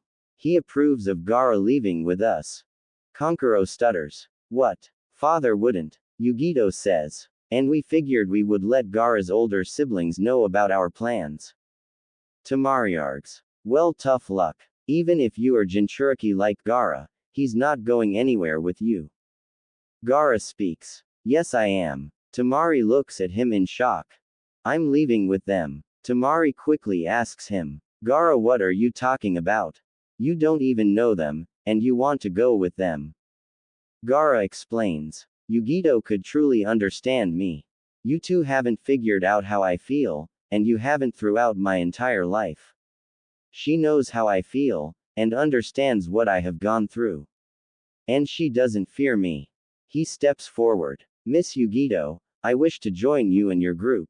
Yugito, while not by much, showed a surprised expression. I have been convinced that you are a Jinchuriki like me, and that you share the same past I did. I wish to walk by your path, and learn how I can gain the love and respect you promised. Yugito looks at Tamari and Kankuro, then back at Gaara. Are you sure this is what you want? Your siblings seem to care about you. No, they don't. They only care about what's inside of me, and that it doesn't run loose. Miss Yugito, you have showed me that you care about my well-being. And that is why I will go with you. Tamari begs. Gaara, please. You can't. Kankuro interrupts. Tamari, you and I both know we can't argue with Gaara. If going with them is what's going to keep him calm, then let him go. But we don't even know these people. Fu says. Then we should get started and get along. Tamari yells. Shut it, brat. Now's not the time to tell jokes.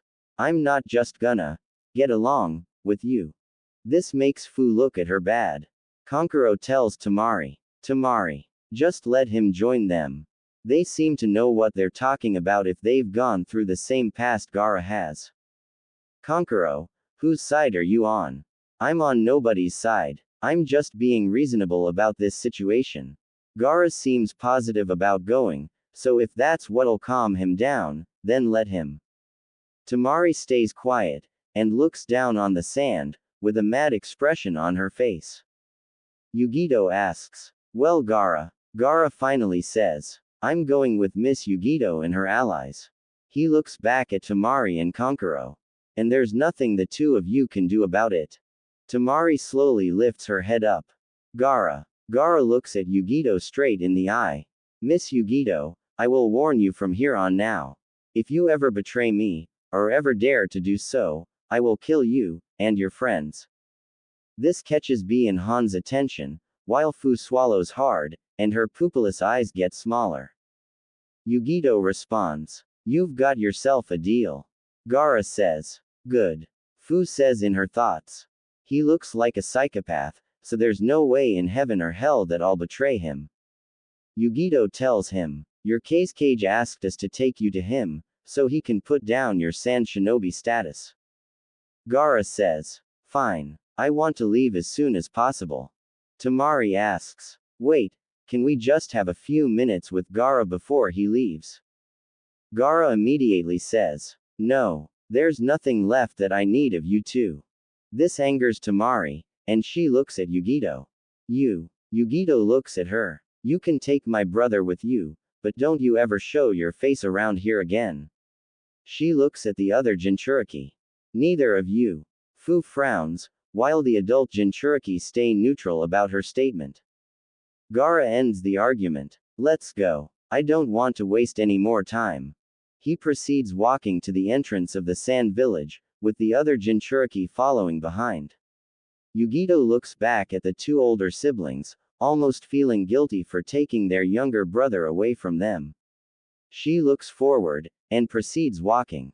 Night had finally fallen and it had been an hour since the four Jinchuriki, and their latest addition to the team, left the sand village. They had already left the desert, and entered a forest-like area. Gaara, as much as he hated seeing his own father face to face, had already signed a few papers to put down his sand shinobi status. Fu tries to begin a conversation with Gaara. So, how's it like to finally leave your village? Gaara answers. I don't like showing it, but I'm relieved to had left the sand village. It wasn't exactly a place I liked living in, especially after the way I was treated. And I didn't really care about leaving Tamari and Kankuro behind, either. While I did work together with them, I saw them as an annoyance, and they didn't know me well enough to understand me. I kind of know how that feels. When Yugito and B recruited me, they really knew how I felt, and what I went through because they went through the same. I hated living in my old village. They all treated me like crap, and some even tried making off with me. I don't like talking about it, but for a fellow Jinchuriki, I don't mind sharing a bit of my story. My name is Fu, by the way. Yugito reminds them. Yeah guys, you haven't introduced yourself to our new friend. B introduces himself. Killer B is in the house, Lil, Sand Buddy. Gaara found his way of speaking to be irritating. Han also introduces himself. My name is Han. Pleasure to meet you, Gaara. Gaara nods at him. Fu asks Yugito. Hey Yugito, the Leaf Village is the only village left, right? Yugito responds. Yes. Naruto Uzumaki is the last one. She looks at Han. Han, are you sure you can't remember where Rushi is? Han answers. I'm afraid not. My memory doesn't want to work with me right now. Oh, well alright. How about we call it a night, and make camp here? Fu agrees. Yeah, we've been walking all day today. I could really use some rest. After a few minutes, Yugito set up a campfire. Fu, Yugito, and B were taking out their sleeping items and Han took off the furnace on his back, along with his 2 bags, and set them beside him so he could sit down, and lays his back against a tree. Fu was looking through her cylinder. So, anybody got any stories to tell before we hit the hay? Han tells her. I thought you said you were tired. Yeah, but Fu doesn't mind listening to one story before she sleep. Yugito looks at Gaara, who was staring at the campfire, and she asks. Do you want a sleeping bag, Gaara? I have a spare. Gaara responds. I don't sleep. He walks into the forest to stay up for the night, but not too far away from the campsite. Fu looks at him walk away. Maybe he's an insomniac. Yugito says. I feel it's something else. What do you mean? Oh, just a funny feeling, that's all. And no, I don't have any stories to tell at the moment. B adds in. Me either, yo. Ah, okay. She looks at Han. What about you? Ha-eh. When she looks at him, Han was sitting against the tree, with his arms crossed, and already asleep, snoring lightly. Fu had a deadpan expression. Wow, that was quick. Yugito says. We better head to sleep as well. She lays inside her sleeping bag, and B does the same. Sleep tight, y'all. Fu covers herself in her sheet, and lays her head on her cylinder. Good night, guys. Yugito responds. Good night, Fu. With that the 3 Jinchuriki go to sleep for the night. With Gaara, he was in a fairly open spot, looking up at the moon lighting up the night, in deep thought. Was this the right choice? Going with people I don't even know. This choice makes me seem as if I'm desperate. Miss Yugito wasn't lying when she said she was a Jinchuriki like me, so she's currently the only one I can believe. Either way, I can always kill them if they plan anything against me. Betraying me will be the biggest mistake they'll ever make. With that, he proceeds walking through the forest for the night. The next day, the campfire had already been turned off, and Yugito starts to slowly wake up. She sees Fu sitting next to B, having a conversation. The 2 of them had already packed their things, so they decided to chat. Yugito starts to get up from her sleeping bag. You 2 are up early. Fu looks at her. Oh, we just got up. B and I were telling each other about ourselves. B says. Check it out, Yugi girl. Lil, 7 here wants to rap too. Yeah, I will say, even though B's rapping is pretty bad, this makes B's smile turn into a frown, and his eyebrow to twitch behind his headband. Rapping sounds like a lot of fun. Yugito tries to hold her laughter at B's face when Fu said his rapping is bad. B tells Fu, you just lost a lot of ma respect, Minty. Why? 'Cause I said your rapping was bad. B taps Fu in her forehead. Ow, hey. Yugito starts packing her back, and looks at them. Come on guys, be nice. HMPH, was what B responded with, and takes out his little rhyming book. I'm gone. Make a rhyme insulting you, Minty. Fu looks at him in shock. Wah. Oh, you're so immature. The three of them notice Gaara arriving. Yugito looks at him. Gaara, you're back. Where were you? Gaara responds. I said I don't sleep, so I wandered the forest for the night. Fu asks him. Why don't you sleep? Don't you get tired? I'll explain sometime in the future. Right now I don't feel comfortable explaining it with people I just met. Yugito stands up, and picks up her backpack. Fair enough. Let's get moving. We'll stop at a village for some breakfast, then we'll continue our trip. Fu and B stand up as well. Fu dusts herself off. Alright then. She heads towards her cylinder back, and looks at Han, who was still sleeping. Who's gonna wake up the giant? Yugito answers that question. I'll do it. She walks up to Han, kneels down on one knee, and shakes his shoulder.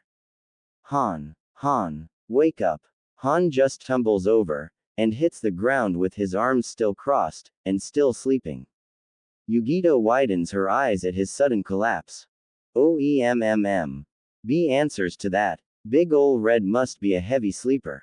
Fu grabs a pebble. I got this. She then aims the pebble at Han, and throws it at him, hitting him right in the bridge of his nose. Han wakes up. Fu strikes a victory pose. Bullseye. He sits up, and rubs the bridge of his nose. Alright, who did it? Fu did. Somebody had to wake you up. Han growls at her, but then stands up, grabs his furnace. That really stung, you know. He puts it on his back, and then grabs his 2 bags. Oh, you're a big man. You can take a pebble to the face. Gaara interrupts them. If you two are done with your needless talk, we should get moving. Yugito agrees. He's right. Leaf Village is a day away, so let's not waste any more time. Let's go. B also agrees. You got it. They begin walking, and Fu says unamused. Great. Fu's little feet are gonna get sore by the time we get there. Han teases Fu. Oh, you're a big girl. You can walk for a few hours. Fu crosses her arms. HMPH. They continue walking for the rest of their journey. They spent half of their time quiet, and the other half, they had small conversations. Fu started humming random songs to kill the silence. They eventually found a small village to make a stop, and have some breakfast. Yugito had purchased food for Fu and herself, and B for Gaara, and didn't make the same mistake of buying expensive food for Fu, and Gaara didn't ask for much, so B was lucky not to spend too much of his money. Han had his own money to buy his own food. They had their breakfast quickly, and left the village once they were done. They traveled for 5 more hours until they stopped at another village to grab lunch. They also finished their lunch quickly, and continued their journey. They took a total of 4 breaks during their trip. 2 to grab food, and 2 to rest their feet. Night had fallen, and they set up camp for the night, and continued next morning. They traveled for 2 more hours. Han tells them, I see a huge stone wall up ahead. It must be the Leaf Village. Fu suddenly jumped behind Han, puts her hands on his shoulders, and puts her head next to Han's, to get a good view. He didn't seem to mind. Fu smiles. He's right. I can see the village just up ahead. Yugito is relieved to hear that. Good. Naruto Uzumaki will be the last one, then we can head to the Cloud Village. Fu asks Han, mind if I hang on to you for the rest of the walk? Han responds, I already gave you a lift yesterday, and the day before. Besides, we're almost there, you can walk the rest. Fine. She gets off Han, and continues walking. I hope they don't think we're a weird bunch. I mean, look at us. Yugito agrees. I would have to hope the same thing. B raps. They gone. Let us in, we just gotta keep it cool. He points at the others. So none of you better make us look like fools. Han looks at Yugito. Yugito, how can you tolerate this guy's awful rapping? This makes B's mouth twitch, and Yugito says. Oh, it's not that bad. And besides, I got used to it. was all that B said. Gaara only stayed quiet, and listened to their conversation, that is until Fu talks to him. I heard that this Naruto is around the same age as the two of us. If that's the case, it'll be great that we'll get to meet another Jinchuriki that's our age. We'll be able to relate to him, and him to us. Gaara responds, I'm not going to get my hopes up. Despite saying that, Gaara was secretly interested in meeting Naruto, knowing that he was close to his age. It only took them 15 minutes to get to the entrance of the Leaf Village. Two Leaf Shinobi Chunin, who we know as Kotetsu and Izumo, were sitting on a desk in front of the village gate on guard duty, nearly bored to death. That is, until they saw the strange group coming their way. Kotetsu tells Izumo, Hey Izumo, check it out. Izumo looks, and is nearly surprised to see the group approaching the gates. Well, this is an unusual group. Be on guard. They look suspicious. Wait a minute, is that Yugito Ni with them? Kotetsu takes a good look. Yes it is. What could bring her over? The group walks up to the two Chunin, and Yugito greets them. Greetings. You two folks look bored out of your minds. Kotetsu responds. You have no idea, Miss Ni. But it's good to see you again. Now, ids please. All five of them take out their identifications, and the two Chunin look over them. They were suspicious about their sudden appearance to the leaf. Izumo looks at the group.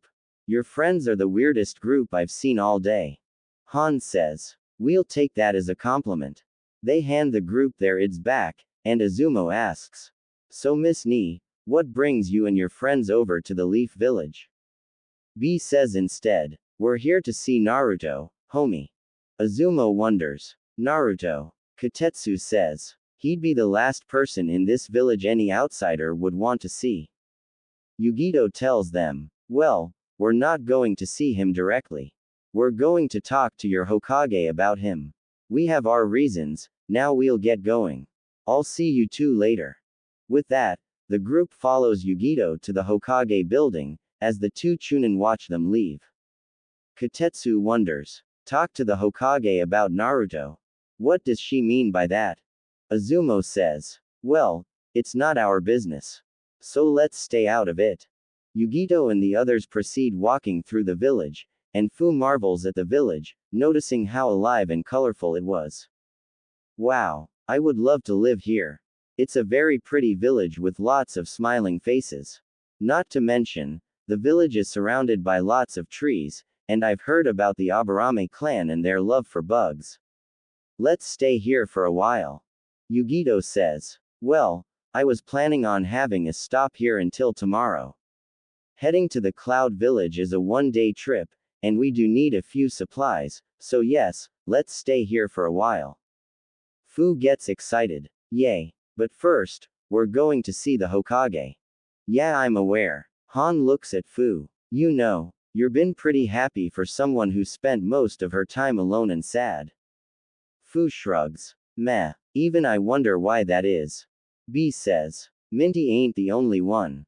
He points at himself with both of his thumbs. This dude right here always kept smiling, even after them glares people gave me.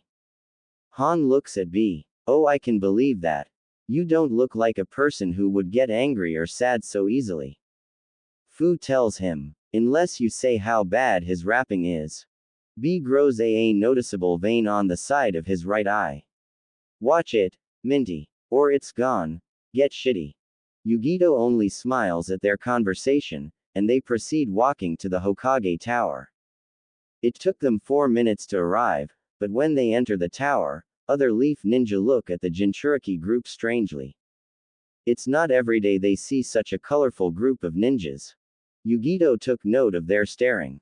Yugito guides the other containers to the Hokage office. She already knew where it was when she arrived to the village on her missions a few weeks ago. It's not her first time in the Leaf Village though. She's been there a few times before with either her Cloud teammates, or with B. They arrive, and Yugito knocks on the door to the office, and they hear a, "Come in," from the other side. Yugito enters, followed by the others. Han decides to stay outside again. Yugito speaks. Lord Hokage. It's good to see you again. Hiruzen Sarutobi, the third Hokage of the Leaf Village, was working on paperwork, and looks up to see who walked in his office.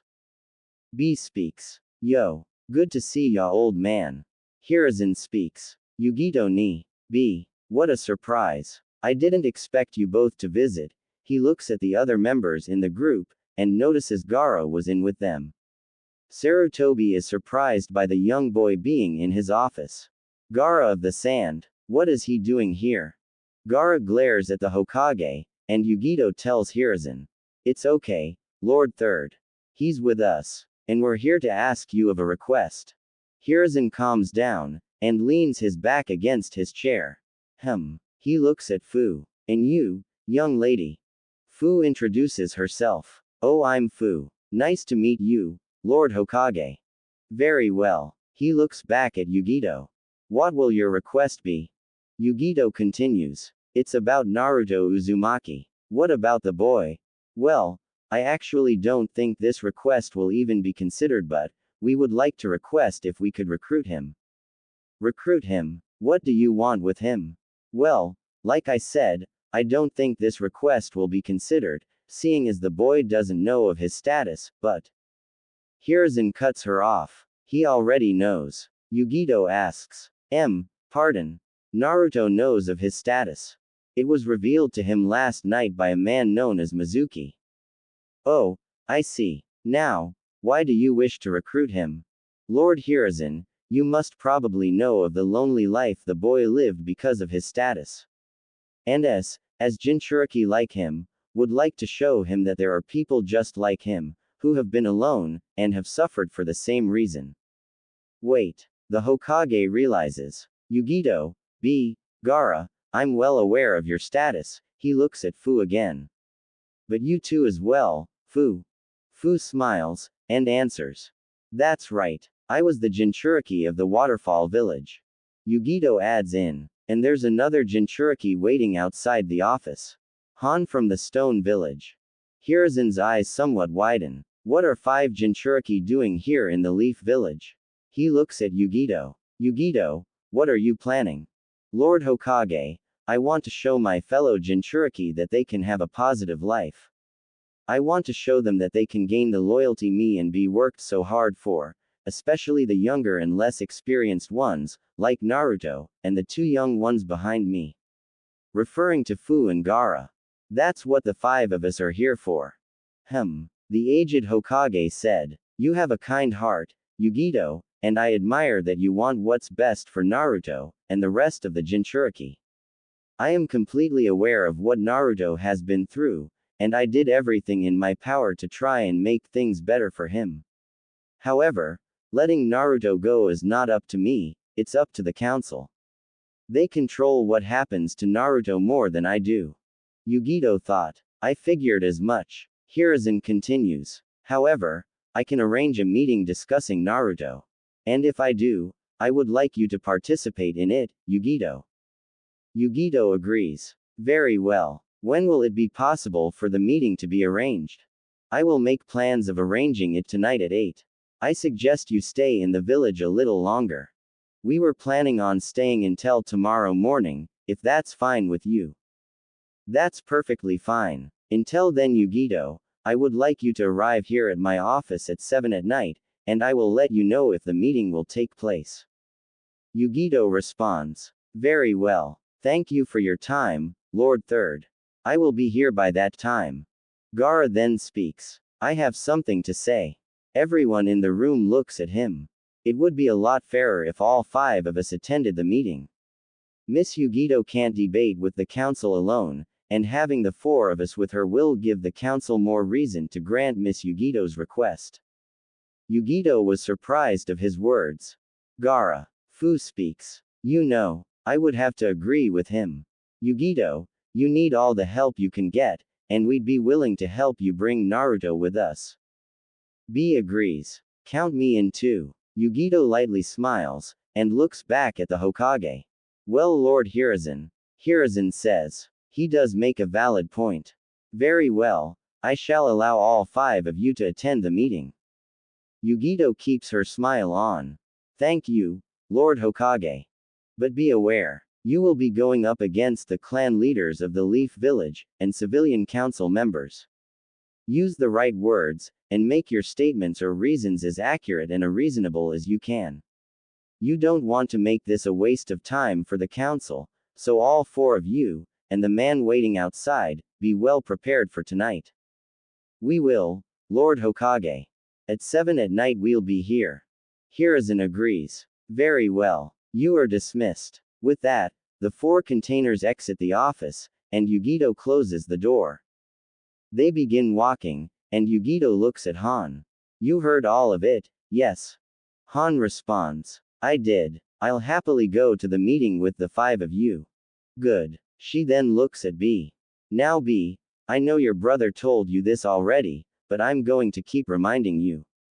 Please don't use any sort of rapping, or slang talk. For them to be convinced of our reasons, we have to sound. B cuts her off. I already know, Yugi sis. I ain't 12 anymore, ya know. Alright then, I just felt like I needed to remind you one more time. Fu says. In the meanwhile, we can take a look around the village, and relax for a bit. Han tells them, it would probably be a good idea to meet this Naruto boy. If we do succeed in bringing him with us, then he should know who he's going to be leaving with. Yugito puts her hand on her forehead. Aw damn it, I forgot to ask the Hokage where we can find Naruto. Fu says. Then go back to ask him. No, we've already used enough of his time. I don't want to go back to his office just to ask him where Naruto is. Fine, then. We'll find him eventually. But for now, let's rent a hotel for us to crash in. They proceed walking through the halls of the Hokage Tower, until they exit. Once they were outside in the village, the Leaf Ninjas and villagers take a look at the Jinchuriki group again. This time, all five in the group notice everyone was looking. Yugito and B look back at the Leaf people. Fu gets nervous that the staring might turn into glares, and Gaara and Han didn't seem to care. The staring continued until they reach a hotel, and quickly rented 2 rooms. One for Yugito and Fu, and another one for Gaara, B, and Han. With the kunoichi, the two of them put their bags on the beds. Fu says, man, that was terrible. I know the 5 of us look like a weird group, but did everybody need to stare at us? I felt uncomfortable, and I was scared they were going to glare at us. Yugito says, you're new to the village, so they don't know about your status. There's no need to worry about glares. I know. It's just that at the waterfall village, when people stared at me, their stares turned into glares, and it's just something I'm used to, is all. Fu's stomach grumbles, and she holds her belly. Man, I just realized. We haven't eaten anything all day. Let's go get the guys, and stop at a restaurant. I'm pretty hungry myself. Let's leave our stuff here. It won't be necessary to take them if we're coming back. Okay. The 2 kunoichi exit the room, and ask the guys to come with them. All 5 of them exit the hotel building, and start walking on the streets of the Leaf Village. Yugito asks them, so, what would you guys like to eat? Han says, anywhere is fine with me. Fu says, I'd like some fruits. B says, I wanna eat some bacons. Yugito asks, what about you, Gaara? Gaara responds, I don't care where. Well, alright. She notices a familiar food stand near them. Oh, how about there? Fu looks at the stand. Ichiraku Ramen Shop. Yes. Naruto told me how much he loves the ramen in that stand, and told me he goes there almost every day. Maybe the owners can tell us where he likes to be in, or where he lives. I didn't ask Naruto where he lives the first time I talked to him. Han says, sounds like a good idea. Fu says, sure, let's eat there. B says, whatever. The group walks up to the ramen stand, and Yugito was about to enter, but someone exiting the stand bumps into her. The person says, oh, sorry about that. Yugito responds, it's alright, I She then notices who it was, and smiles. Naruto. It was indeed the spiky blonde-haired, whisker-bearing, jumpsuit-wearing boy we know, Naruto Uzumaki. He looks up at her, and smiles as well. Yugito. He hugs her, and does his trademark foxy grin. It's good to see you again. The others look at the boy, and he releases Yugito. She says, "It's good to see you too. We were wondering where you were. We have lots to talk about. Why don't we go inside and talk? I'd like to introduce you to my friends." Naruto looks at the others in the group, and B speaks. "Yo, Naruto. Good to see ya lil, buddy." Fu asks, "So you're Naruto, huh?" Naruto responds, "Yeah, but who are they, Yugito?" Yugito says, "Let's go inside and talk." Okay. The six of them walk inside Ichiraku's. As they do, Naruto says, "Hey old man, we got visitors." The owner of the stand, Tuki, was working on preparing noodles, and turns around. "Yes, I heard company from," before he could finish his sentence, he was caught off guard by the people who just stepped into his stand. "Whoa, it's good to see you again, Miss Ni, but it's not every day I see customers like these." Yugito says, "We've been getting that all day. Please, have a seat. Make yourselves comfortable. I'll be right there with you." All of them sit down on the chairs. There were 6 chairs in total, so they were lucky to have 1 seat per person. Gaara sits at the very end to the right, followed by B, Yugito, Naruto, Fu, and Han. Fu sniffs. What is that delicious smell? Naruto looks at Fu, and smiles. "It's the heavenly smell of Ichiraku ramen." Yugito says, "You folks have to trust me and Naruto when we say that these will be the best noodles you'll ever eat." Fu smiles. "I can hardly wait to try it." Naruto says, "Yeah, I just ate, but I could eat 10 more bowls of noodles if one could. I don't have much money, though." Yugito says, "I'll buy you a bowl of ramen, Naruto. But only one." Naruto looks at Yugito. "You'd do that. Thanks, Yugito. You're awesome." Yugito happily smiles. "Oh, it's nothing." After a few minutes, the 6 of them receive their bowls ramen, and begin eating. Fu eats the noodles with delight. Man, this ramen is delicious." Yugito happily says, "HM. I knew you like it." Naruto looks at Yugito. "So Yugito, what did you want to talk about?" Yugito answers, "Well, for starters, I wanted you to meet my friends." B introduces himself. "Killer B, in the flesh yo." Followed by Fu. "I'm Fu. Nice to meet you, Naruto." Then Han. "You can call me Han." Naruto says, "Good to meet you all." He then looks at Gaara, who was quiet. "What about you?"